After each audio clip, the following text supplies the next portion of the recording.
Hey, what's good everyone? It's MJO23Dan. So, the title of this video is called How to Win Saturday Morning Releases. Now, let me preface this by saying that there is a currently flawed system, and it most definitely has to deal with Nike. I'm here just to put out some ideas to assist in making releases fair for everyone. On July 25, 2013, Nick Envol of Complex Sneakers put out an article regarding the state of sneakers. Industry insiders discuss the past, present, and future of sneakers. So here we have Jeff Staple. I'm just going to go down and read the last part, and I thought this was pretty significant to what previous releases were and what changes we need to see in the future. So here he says, quote, "I miss the simplicity of sneaker culture. I see a great, compelling commercial or ad for a shoe. I want it. I go to the mall, walk into 3 or 4 shops and look for it. Then I buy it. Remember the days where your feet got measured for shoes and you'd walk around the store to see how they feel before you bought them? When was the last time you did that? Okay, then I go home, lace them up slowly, and I'm happy. Now everything is political. Who's getting it? Tier 3.1 varsity first string accounts only? Damn. Who's getting it for free? Who do I gotta ask? Okay, fuck it. I'll buy it. Where's the end of the line? Oh, there's a Twitter raffle where you gotta Instagram and hashtag your virtual e-ticket that should be a printout of the e-newsletter from last week's Tumblr repin? Fuck, I missed it. Okay, let me check eBay. Oh, it's 4 times the MSRP? Okay, fuck it, buy it. Get it in the mail. It's a fake? Fuck. How did it get this way? So I just thought that was a pretty interesting input on Jeff Staple there. So anyways, this is a discussion on how to increase your chances at winning a shoe and making it fair for individuals to purchase in-store and online, sans the bot system. Now we've seen what bots can do and what bots can do to help assist an individual secure a pair. So basically, a bot system is a system that's developed by an individual or group of individuals that use these systems to secure pairs from Nike, primarily Nike, and they input your information, they throw it in a system, and it automatically enters the input and the fields. Basically, what we need to do, and this is a two-part. There's an online and there's an in-store way or chance at winning your shoe. So the first part I'm going to go over is the online. First of all, we need to eliminate the RSVP system.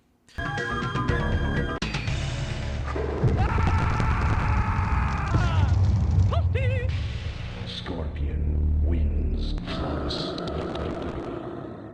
Fatality.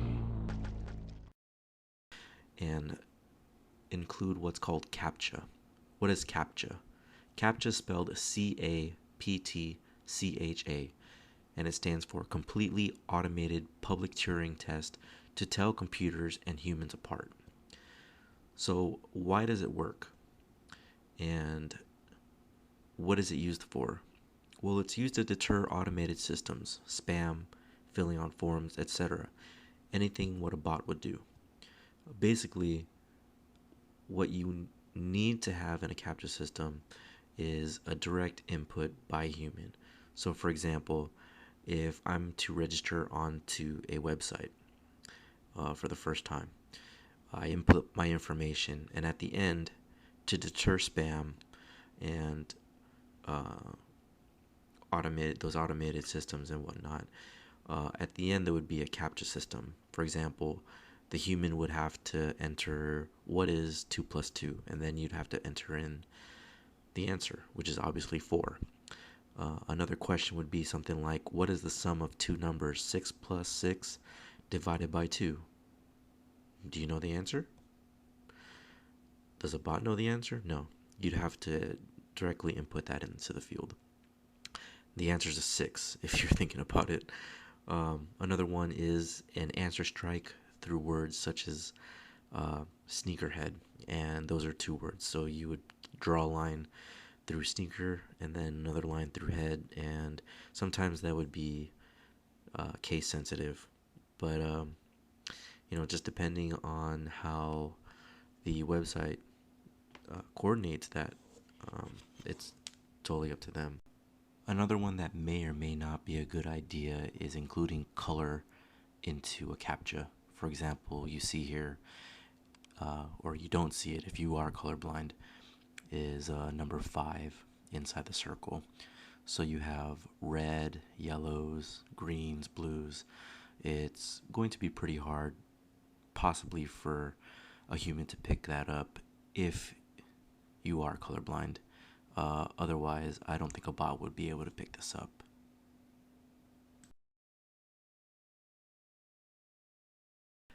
Of course, on a Saturday, if you're on the West Coast, you'd have to wake up at 5 a.m. And on the East Coast, you wake up at 8 a.m. So how this would work would be for Nike to adopt the line system along with CAPTCHA entry at the front of the line, as well as CAPTCHA system upon checkout. So, for example, when the Twitter link only goes out and you're up at 5 a.m. in the morning, I'm on the West Coast, so I'm going to say 5 a.m., you're going to be totally reliant on finger speed. So, for example, you're going to add in the CAPTCHA, and then you're going to add in your details in the field, and then you're going to wait in line. So after your place in line has ended and you're able to order the shoes, you are sent to another CAPTCHA system upon checkout. So you enter the CAPTCHA again, and then you can check out. I just think it's pretty fair for it to go this way. Now you ask yourself, well, what about backdoor links? You guys remember when Finishline used to have backdoor links? Well, that was totally eliminated, so hopefully we don't get a rehash on that. Another one is, what if your internet craps out? Or what if it times out? Well, hopefully Nike can make it so that they can still hold your place in line while you fix your problems with your internet, and so on and so forth, and until you get back on. From there, you will have your place still in line, but you still have to enter the details in a post link and click a CAPTCHA again. So let's say Nike will hold your place in line for up to 10 minutes. If you're not back by 10 minutes, then you lose your place in line. That's how it goes, so that's how it goes. Anyways, let's move on to in-store. So back in 2008, when the Air Jordan 23 released, sometime in January, was for the titanium 23s, and they only made 529 in-store and then 529 for the rest of the world. So the store that I went to was a shop called Millennium in LA, and how they conducted their release was just beyond words to me. It was probably one of the best systems that I've probably been a part of to date in my sneaker collecting habits and all. How it all began was, I drove up to LA the morning of the release. I think the shop opened maybe around 8 a.m. or 9 a.m. or something like that. I brought my cousin along with me and my wife, and it was 3 of us, and they laid out what was size block runs along the shopping areas near the store. And in each size run block, they'd have, I think the smallest of the titanium 23 was 7.5. So at the front of the store, there was a block 7.5, and then it went 8, 9, 9.5, all the way up to I'm not sure. I think it was 13 or 14 or something like that. So, anyways, you do see the 7.5 size run block, and there's maybe about uh, 2 or 3 people that are just in that area right there. And then you have the common sizes, in the middle, and then the bigger sizes. So a lot more people are going to be in the common sizes. As the Saturday morning raffle started, you have that block size runs, and there were 2 store employees that came out, one with raffle tickets, and the other one with an empty box. So how it worked was that people stood in a sectioned off area according to the size that you want, and the employees would come by and pass out a ticket, and they would do the raffle right then and there. So they'd give you a ticket, and usually with the raffle ticket, you have 2 of the same number. So you keep the one ticket and they keep the other one, and that goes in the box. So, say for example, like in my size 10, there were about 15 guys in that size. And so they pass out 15 tickets, and they'd also announce, hey, look, we only have 5 pairs in a size 10, and that's it. There was actually a guy with his girlfriend in front of me, and he had one, and the 3 of us that were in the back of him didn't win. And it's a funny story because my cousin had to go to work that morning, and like say the raffle was being conducted at 8 a.m.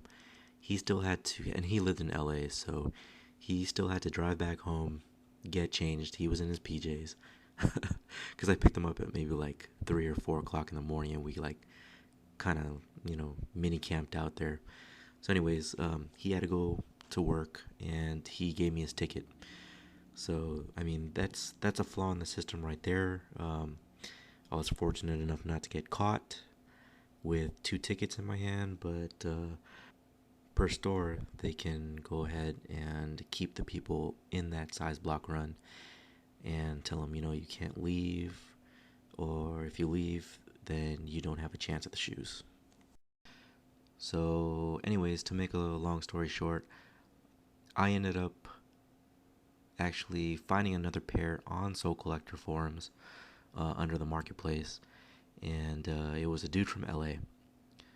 And what's funny is that when I met up the guy, I met him up at the Nike Town in Beverly Hills, and it was the same guy. It was the same guy that was in front of me, so it was kind of fate.